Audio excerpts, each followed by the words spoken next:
et avec ce soir Charles Consigny du Point. Bonsoir Charles. Bonjour. Et Bruno Jeudi de Paris Match. Bonsoir. Bonsoir.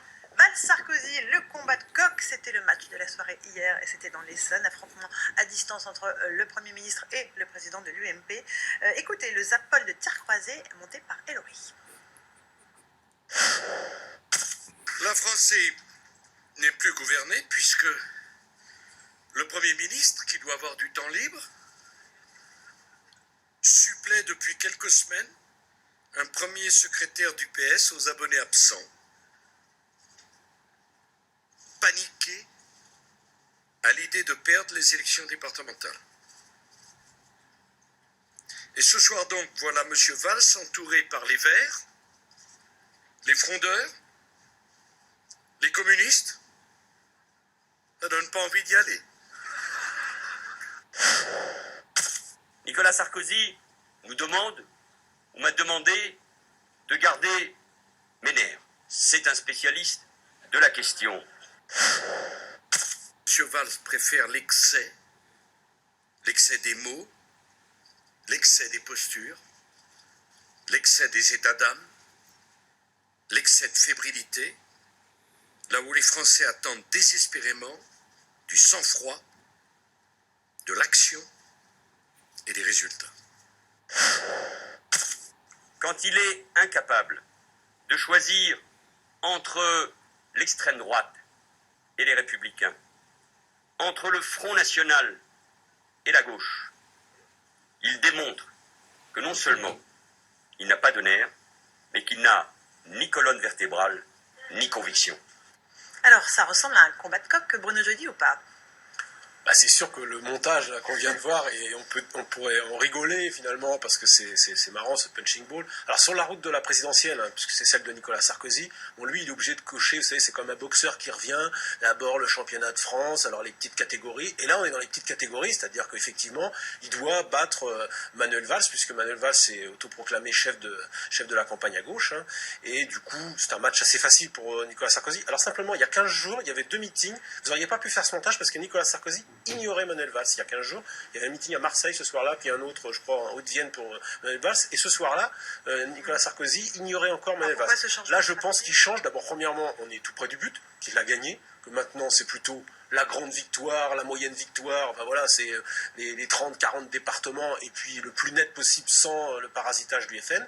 Donc, Manuel Valls, j'allais dire, c'est plus tellement l'affaire de Nicolas Sarkozy. Du coup, il peut se permettre de s'amuser. Charles Consigny sur ce duel à distance? Je trouve qu'en tant qu'ancien président de la République, il devrait concentrer le tir sur l'actuel président de la République.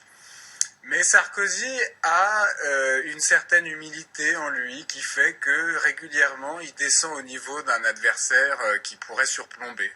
Alors est-ce que les Français lui feront crédit de cette humilité? On verra.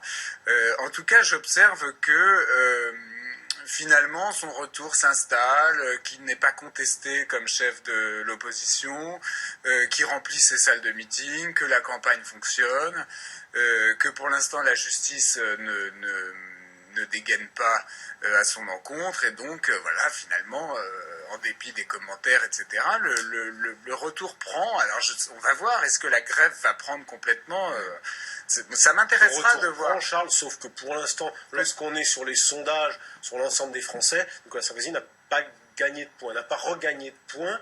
Alors il va gagner les élections. Le socle UMP est plutôt beau, mais s'agissant de la réconciliation avec les Français, pour l'instant, je dis ça parce que, honnêtement, moi, je pensais que la rupture était consommée entre les Français et lui, et je m'interrogeais quand même sur ce retour, en tout cas ce retour à cette date-là. Et en fait, finalement, j'observe que quand même, qu'à un cas, ça passe. C'est pas rejeté complètement. Le vrai ce que je veux dire, c'est que les candidats UMP ne sont pas mis dans la panade par leur nouveau président. Vous voyez ce que je veux dire? C'est-à-dire qu'il a beau être là, il a beau être, dit-on, dans les plateaux télé et radio rejeté, finalement les candidats... Alors, après, il y a quand même quelque chose qui devrait tous nous frapper, c'est que on n'a absolument rien dit d'intéressant dans cette campagne. Et moi, quand même, ça me frappe. C'est-à-dire que ni Valls, ni Sarkozy, ni personne, ni même Marine Le Pen... Charles, honnêtement, la campagne campagne de 2011 des cantonales, je suis pas sûr qu'on avait entendu grand-chose Et d'intéressant alors non plus, sachant qu'on est sur pas- les départementales, l'exploit du PS c'est d'avoir transformé cette élection de notable en une élection nationale. Oui. C'est plutôt ça, à mon avis. Oui, d'accord. C'est consternant, parce qu'au départ, franchement, les élections cantonales, je vais vous dire un truc, ça intéresse pas Et grand monde. alors, Et d'ailleurs, à chaque fois, ça vote très très peu. Donc, Mais on justement, découvre le fil à mais couper le beurre. justement, Là, c'est on pas- aura c'est pas une 55, Sur les 58%. départementales, le nouveau. Mais bien sûr. Oh non, hein, pas Oui, au nouveau cantonal. nom, les cantonales, C'est les pas une raison. départementales, Oui, je suis un peu- mais cher j'ai un peu Bruno, je vieilli, dis, je ça suis n'est pas une d'accord. raison. C'est pas parce que avant ça marchait pas qu'il faut c'est toujours pareil, qu'il faut s'en Charles. foutre que Le maintenant ça problème- marche toujours Charles, pas. le problème de fond, c'est est-ce qu'il faut encore élire des conseillers Bien sûr, départementaux? bien sûr. Moi, C'est ce que ça, je le problème crois, de c'est fond. qu'on a- c'est Après, qu'il n'y ait pas d'argument majeur, qu'est-ce que Oui, vous mais- voulez? Et puis, un département, c'est ça même sert pas à qu'il y a distribuer pas le d'argument RSA majeur. et à construire des collèges. C'est Honnêtement, même pas qu'il n'y a pas une d'argument métropole majeur, le fait c'est facilement, qu'on n'a pas entendu une idée pendant toute cette Il y a campagne. pas- Donc, non mais Bruno, je dis, c'est pas parce que on a ces élections obsolètes en France depuis trop longtemps, parce que personne n'a eu le courage de supprimer Voilà, les conseils exactement. généraux, Ça, c'est alors plutôt la que tout le faute monde de sait Daniel qu'il faut Valls, le pour le faire, coup, qui avait dit qu'il faut nous, observateurs de cette actualité, ne pas constater que personne n'est à la hauteur de l'enjeu. C'est quand même, Ce que je constate, Charles, moi, plutôt, je regarde ce que je ça. constate, Charles, c'est que Manuel Valls avait annoncé la fin des départements et que finalement, il n'a pas réussi à atteindre son objectif et que les départements existent aujourd'hui et vous verrez qu'ils existeront encore dans 6 ans quand on Eh réunira ben, des conseillers. eh ben, Et ça qu'on n'est demande pas- à des électeurs de voter pour des départements qui peut-être n'existeront plus dans Mais peu de et temps. dont on ne sait même pas quelles seront leurs compétences exactes. On ne sait même pas. Les gens qui vont être élus là, on ne sait pas exactement quelles seront leurs attributions dans les années qui viennent. C'est quand même dingue. Moi, je regrette qu'on n'ait rien dit pendant cette campagne. On va passer à l'autre thème de ce tiers croisé avec ce livre qui jette une nouvelle lumière sur le rôle de Patrick Buisson, l'ancien conseiller de Nicolas Sarkozy au cours de la campagne de 2012, non seulement aux côtés de l'ancien président, mais aussi, d'après ce livre, auprès de Jean-Luc Mélenchon. Citation de ce livre de Deux consorts du monde, il aurait pris l'habitude de consulter son nouvel ami avant chaque décision stratégique. Les conseils du collaborateur ne seraient pas désintéressés. Tout ce qui peut déstabiliser le Parti socialiste est bon à prendre.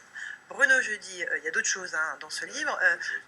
Le mauvais génie qui est publié cette semaine. On va juste écouter, avant de vous passer la parole, la réaction d'Olivier Besancenot qui était il y a quelques instants sur le plateau de Tir Croisé. Je peux pas y croire. Je peux pas croire à une telle proximité. Proximité de quelqu'un qui est de la gauche radicale avec un logiciel, celui de M. Buisson, qui est celui d'un dirigeant d'extrême droite, clairement raciste. Le logiciel de la gauche radicale, si vous voulez, c'est l'antiracisme et l'internationalisme. Donc pour moi, c'est incompatible. Donc je suis sûr que Jean-Luc Mélenchon va s'exprimer et lever ce malentendu. Bruno Jeudi, c'est envisageable ou pas du tout pour vous? Alors écoutez, c'est vraiment l'une des découvertes de ce livre. Il y a deux solutions, soit c'est faux et Mélenchon réagit rapidement pour dire que c'est faux, soit c'est vrai. Et là, on est consterné. En même temps, c'est une demi-surprise parce que Jean-Luc Mélenchon, on le sait, il a commencé déjà à expliquer qu'il s'entendait bien avec Patrick Buisson, qu'il avait assisté à la remise de Légion d'honneur, qu'il y était allé visiblement très content avec Cambadélis au passage.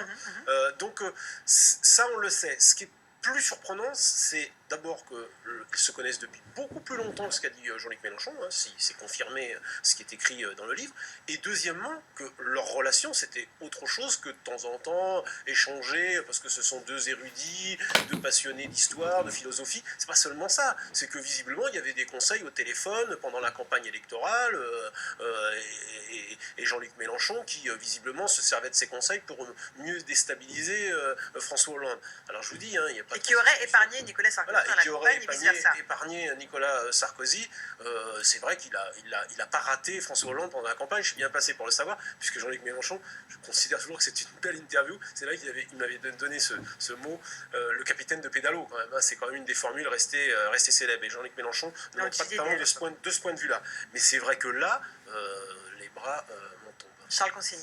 Bon, alors ce pauvre Mélenchon, on va lui reprocher d'avoir des amitiés. Moi, je suis toujours inquiet quand on reproche aux gens leurs amitiés. Moi-même, j'ai des amitiés qui, sans doute, pourraient être répréhensibles. Et franchement, ça me ferait rire qu'on me les jette au visage. Il faut vraiment être analphabète. Là, il y aurait un conseil politique, d'après le livre. Oui, hein. mais C'est même du conseil, ça, c'est Qui ne différent. serait pas sur Attends, le registre Les des amitiés, moi, ça me gêne pas du tout, Charles. Mais Là, c'est le mais conseil. même, Je sais pas si c'est vrai, encore une fois. même le conseil, comment dire, il y a de la Conseil, tactique. Mais à partir Là, du c'est la moment où... duplicité totale. Vous conseillez le président sortant et vous conseillez l'un des adversaires de gauche. Oui, mais un truc de dingue. vous conseillez l'adversaire de gauche pour le compte de votre candidat candidat à vous. C'est-à-dire qu'il conseillait Mélenchon pour le compte de quand même, Sarkozy. Charles. Moi, je m'en souviens pendant la Un homme campagne. qui déjà de ça. enregistrait le président de Moi, la je m'en République, sou- ce oui, qu'on mais- a appris oui, après. mais enfin, ça, Mélenchon ne pouvait pas le savoir. Moi, je me souviens pendant la campagne, j'avais été assez étonné d'entendre Nicolas Sarkozy dire du bien de M. Mélenchon. Je me souviens sur d'autres chaînes. D'ailleurs, je crois que vous étiez là, cher Laurence. Sans doute, sans Il avait dit beaucoup de bien de M. Mélenchon. Alors, je regardais ça un peu, ça me laissait songeur. Mais je ne pensais pas qu'il y avait derrière un deal entre Buisson et Mélenchon. Simplement, comment dire, je pense qu'il y a zéro polémique à avoir là-dessus. Il y a d'autres révélations dans cette... Là, c'est pas une question de polémique, cet Charles. article. C'est une question des camarades de Mélenchon au front de gauche qui, à mon avis, vont quand même être Mais surpris attendez, est-ce qu'ils d'apprendre vont se que plaindre Mélenchon... Est-ce qu'ils vont se J'en sais plaindre rien, moi, d'avoir... Si c'est vrai, Moi, si je c'est dis vrai. ça, Est-ce qu'ils vont se Sûr. plaindre d'avoir un candidat suffisamment audacieux et courageux pour nouer ce type d'alliance? Moi, je pense que Mélenchon a fait ça dans son intérêt. Il était candidat à une élection. Son vrai adversaire, celui à qui il pouvait prendre des voix, c'était le candidat de gauche François Hollande. Donc, il a fait un accord avec l'autre vrai adversaire de François Hollande. Il a appelé à voter Les François Hollande quand même ennemis- au second tour. quand même. les amis de mes ennemis sont... Enfin bref, vous avez compris.